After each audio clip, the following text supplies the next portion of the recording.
കൊട്ടിയൂരമ്പലം കൈലാസമായി, ഭക്തപ്രവാഹത്തിൻ ഗംഗയാറായി, ദക്ഷന്റെ ഹോമത്തിൻ ഭൂമി വിളങ്ങി, ദക്ഷിണ കാശിയെ നമ്മൾ വണങ്ങി. കൊട്ടിയൂരമ്പലം കൈലാസമായി, ഭക്തപ്രവാഹത്തിൻ ഗംഗയാറായി, ദക്ഷന്റെ ഹോമത്തിൻ ഭൂമി വിളങ്ങി, ദക്ഷിണ കാശിയെ നമ്മൾ വണങ്ങി.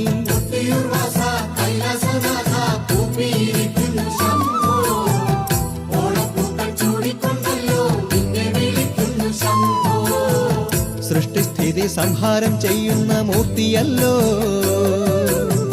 സത്യശിവ സൗന്ദര്യമേകും കൊട്ടിയൂർനാഥനല്ലോ.